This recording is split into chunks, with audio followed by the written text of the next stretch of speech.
What is going on, guys? Jack here, and welcome back to episode 15 of our RB Leverkusen Let's Play here in Football Manager 2019. And today we kick off the Bundesliga season in terms of the first live com of the year. We're going to be taking on Bayern Munich at home, a massive game for us. If you missed last episode, it was of course the German Super Cup against Leipzig. It was a belter of a first game. Of course, we covered all of our transfer dealings there. We have played some games since then, and we have also just confirmed one signing, which was Dario Marasic, a player who I believe I talked about last episode anyway, but the deal is official. We've signed him for £5.5 million. A good young Austrian international, bags of potential, and yeah, was happy to get that one over the line, and he goes back on loan as part of the deal there. One other transfer that's probably worth talking about, Zagadou has gone out on loan to Dijon. He was a player who kicked up a fuss about lack of first-team football despite the season not starting. I have a plethora of centre-back options. I see this guy as potentially one for the future, so I wasn't too upset about letting him go out for a loan for this year. Of course, we do have the option to recall him as well. Anyway, since you were last here, 3 matches played. We started off with a game in the German Cup. I'm not going to show the highlights of this. We were taking on non-league opposition. It's a very standard win. Fischer with a goal, Polino with a goal, and Palacios with 2, including a penalty. But following on from that, we got our teeth into the Bundesliga season, and well, we started off with the game against Hanover.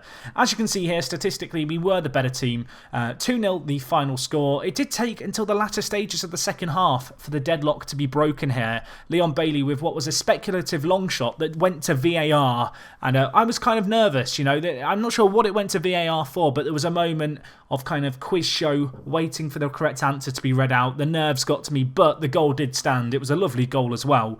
And while Volland topped off our goal scoring margin with a second of the game in the 91st minute, probably didn't have a big emphasis or change on the game, but regardless, a tidy finish by him. And yeah, always good to start the league season off well. In our next game, we took on Cologne, who were promoted last year. We won this game 2-0, but that really doesn't tell half the story. A game that we completely dominated from start to finish. They had 2 sendings off 5 minutes before half time. We were already a goal to the good at the time. Volland scored before the second sending off happened. And well, in the second half, I really wanted to try and benefit our goal difference and really go aggressive going forward. But, well, we changed and went more attacking, and it just didn't work. Sometimes this happens in FM. You know, they really did shut up shop. They stopped playing with a striker. We couldn't break them down. Ultimately, 2-0 was how it finished. And well, Ryan Sessegnon picking up man of the match. Great to see him do that. Of course, the youngster signed for a club record fee. But at least in the early stages of his Bayer career here, he's not showing any signs of nerves or the pressure of the price tag getting to him. So in terms of those 2 games and how the league looks, you can see right now Dortmund are ahead of us by 1 point, but top of the table is Hamburger after 3 games with 3 wins. Of course, a team who have a few of our players in on loan who seem to be doing pretty well for them. You can see Jedvaj, Markovic and Tonali, all with ratings above a 7.0. Going to be interesting to see how far they can carry Hamburger this year. You'll notice that Dortmund have slipped up already. They drew against, of course, Hoffenheim, who finished 5th last year. Leipzig, on the other hand, lost to Dortmund already this year. And Bayern, who have only played 2 games, lost to Leipzig. So everyone at the top of the table, last year at least, playing against each other very early on this year and stealing points off one another. Anyway, we're going to try and get a win here, which would see us go 6 points ahead of Bayern after just 3 games, which would be absolutely monumental. In terms of general team news, not a whole lot to report on, to be honest. The whole team has been performing very, very well as of late. Victor Fischer, unfortunately injured for this game. You can see he picked up an injury recently in the international break prior to today's game. Going to be out for 5 to 10 days with a knee ligament injury. But the rest of the team remains very, very strong. Another bit of international news worth talking about. Ezequiel Palacios making his debut for Argentina. Obviously, the player joined us this summer. He's looked pretty solid so far. And, well, great to see him get off the mark with his international caps. In terms of the team system, I am continuing to kind of change things here and there a little bit. I have now got distribute to centre-backs on. I'm also leaning towards ditching the half-back in favour of an anchorman. Over the course of this kind of start to the season, I've noticed that we get caught out quite a lot with the half-back dropping in deep and then moving out and kind of just getting caught in possession as a team. Our half-back is often caught kind of in no man's land with our defenders already split. Of course, with this half-back role, the defenders kind of shift to the left and right respectively to create this space. And that was actually against teams that play a lone striker well, almost being our undoing. So we're going to try Core today as an anchorman and see how that fares for us. However, I do want to continue to play our positive brand of football. So far, you can see plenty of goals for a lot of big players. Volland got off to a very good start this season. Leon Bailey, he is struggling for fitness after the international break. I really can't afford to risk him on that condition. So I feel like we'll give Origi a run out, I think, at inside forward. I could swap him and Volland around. I'm going to go with that, actually. Volland, a very kind of well-suited left inside forward, or rather right inside forward, cutting in on his left foot. Origi, on the other hand, probably slightly better suited to the complete forward role. So that's the change that we'll do there. And also Origi on his right foot, probably not ideal to have him cutting in onto his weaker left peg. The rest of the team, though, fairly standard. Fredeschi in goal, Retsos and Tar at centre-back. Core going to be playing the anchorman for us. Sessegnon and Weiser either side as complete wingbacks. Paqueta and Palacios in the middle. Julian Brandt, Volland and Origi up top. On the bench, we've got options. We've got Kai Havertz. He's not had the greatest start to the season, as you can just see here, on a 6.75. So I'm going to have him on the bench. But regardless, you can see here, just across the board, lots of very good performances put in by our players. Playing Core today, who's had a pretty good start to his time this year, ahead of Sven Bender. I don't actually feel like there's a massive difference between Sven Bender and Core.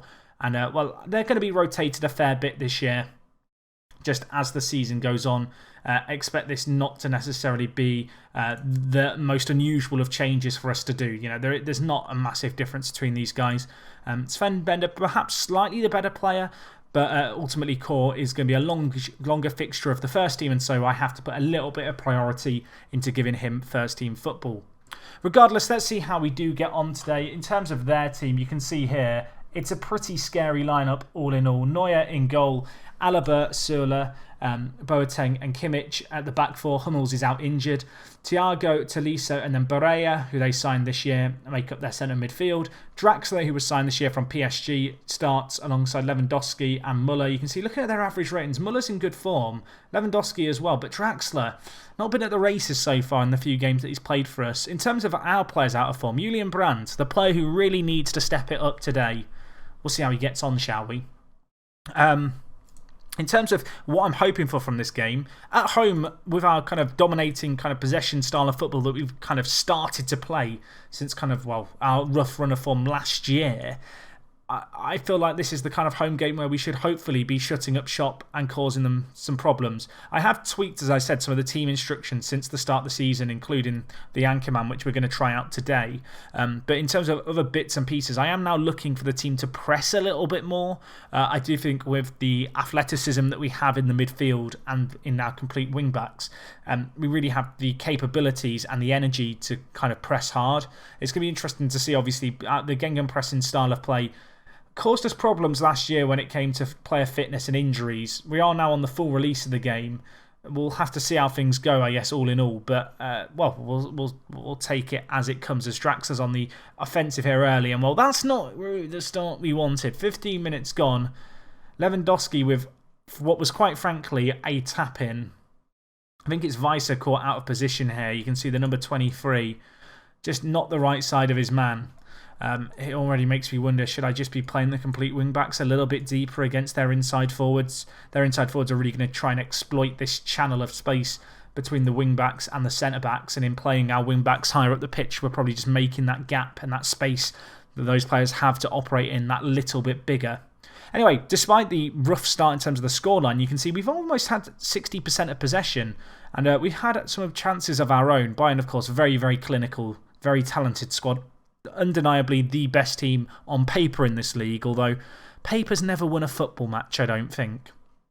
At half-time, it's going to be 1-0 here, which is not really ideal. We weren't exactly good enough. I'm going to tell the players I expect to see a much better performance. Also going to tell the midfield and the defence that I have a lot of faith in them to turn things around. You can see Volland on a 6.3, really not had the best of games at right inside forward, but our midfield in the centre's kind of been non-existent, which is somewhat of a concern. Hopefully they can, well, turn things around here as the game goes on. We've got options on the bench if we want to make them. Paqueta's got an assist and a goal already this year. Palacios, I want to see a little bit more of. But with Almiron, Kai Havertz and Lucas Romero, and even, I guess, Sven Bender as well, we have a real capability to change things around as well. Julian Brandt, we almost missed it. We missed the build-up play. He scores immediately into the second half. And it's Paqueta, the player who I was talking about actually contributing quite a lot already this year. With the assist, you can see flicked on nicely. Brandt, one touch out of his feet, cutting inside on his right foot, tucks it home.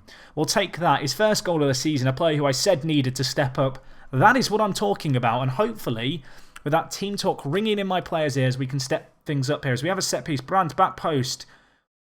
Whew, that was only just over the crossbar. Kevin Volland getting on the end of it. Neuer in goal maybe had it covered. But we're going to go straight into another highlight here, potentially. Sessegnon. Well, big ball over the top. Deal with that, Hradeski. Now can we build from the back? I want him to distribute to the centre-backs. I want to try and build it out here. We've got the technical capabilities to play. I mean, there you go. I mean, we're now going to score the long ball, aren't we? Maybe I should just play Route 1 Brexit football this year. Trying to apply pressure high up the pitch. You can see it. Origi really putting in a shift, as is our whole midfield. This does leave us a little bit exposed, but if we can really pin Bayern in, we're going to cause them problems. There is an issue here, which I want to talk about in a second. So the way that we've pressed here is good, but with pressing, you really want to try and force a team into a quarter of the pitch. You want to have a team in on a wing, essentially. We were pressing there very high at the centre of the pitch. It actually caused us some problems because with Neuer in goal, Bayern have the capabilities to move it from left to right quite quickly. That is something that I have got to be a little bit wary of in terms of when it comes to kind of pressing hard. Pressing is very much about boxing a team in, and you saw there with that chance that they had, kind of Neuer was the out ball and he was able to switch the play nicely and catch us out. Anyway, Volland on a booking, not playing particularly great either. Let's bring on Leon Bailey, who was struggling a little bit for fitness. Palacios has had a game to forget as well, so we're going to bring Havertz for him. And we're going to stick, I think, with the centre mids, although I'm actually going to switch Havertz to be a roaming playmaker, maybe a little bit more of a box-to-box player rather than the advanced playmaker. As we've got a chance here. Leon Bailey on off the bench, whips it, tab, back post, nods it across. You thought it maybe would find its way to Origi, but Neuer held onto it firm. Kick it straight at Origi's head. That would be the dream, wouldn't it? Unfortunately, Bayern do get it away here. I'm hoping that that previous chance was the highlight, but I'm certainly worried it wasn't the longer that this goes on. Ball dinks over the top. Muller shoots once. Oh my God, Hradeski, what a stop. Can he do it again? He doesn't need to. What was that goalkeeping by the Finnish keeper? A goal line save and then the rebound as well. I mean, take a bow, my son. Take a bow. Give him the keys to the city. We've got a set piece here. Leon Bailey, back post, another corner. We've had a lot of these. Off the crossbar, the rebound in by Retsos. Let's go, my son. 2-1 here. We didn't make enough of our set pieces last year. I've tweaked the set piece routines a little bit. And, well, they've looked good, haven't they, so far in this game? We've had a few highlights off them. Finally, it comes good. Retsos, the fastest to react in the box. With that happening, I'm now going to switch our wing-backs to defend. And we do not need to unnecessarily now commit men forward, I don't feel like. We just need to continue our positive run of football, but just sit a bit deeper. Surely not. Get it clear. I'm not conceding immediately. It'd be gut-wrenching. Julian Brand, nice tackle. No nonsense defending by him. Not known for his defensive prowess, but he was doing his shift there. I still want to keep control of the ball if we can and play our brand of football. And what it looks like, time is just vanishing. Time is gone. We have just beaten Bayern Munich 2-1. What a turnaround that is in the second half. First half, they dominated. Second half, we really got back into it. Man of the match for him at centre-back. What a comeback that was from behind against Bayern Munich. The calendar, you may have noticed something, and it's what's coming next episode, which I haven't even talked about yet. I should have mentioned it earlier. We go top of the Bundesliga. Next episode, a double header for you guys. Something to, well, tantalise your taste buds with. The thought of it. We are going to be playing our first Champions League game against Bayern Munich. Here's our group. We've got Bilbao and Monaco and United. That is a group of death if I've ever seen one. This year's Champions League campaign is going to be a challenge. And while it doesn't get any more difficult than playing Manchester United, I guess it does if we had to play them away from home, but that's not the point. And following that next time out, we're also going to have the game against Dortmund. So a huge couple of games on the horizon, which I will hopefully see you guys for. If you have enjoyed today's episode, please do leave a like on the video. If you've got any comments, leave them down below. Other than that, it is me, Jack. I will see you guys next time. And, well, I will talk to you guys in a bit. I'm out.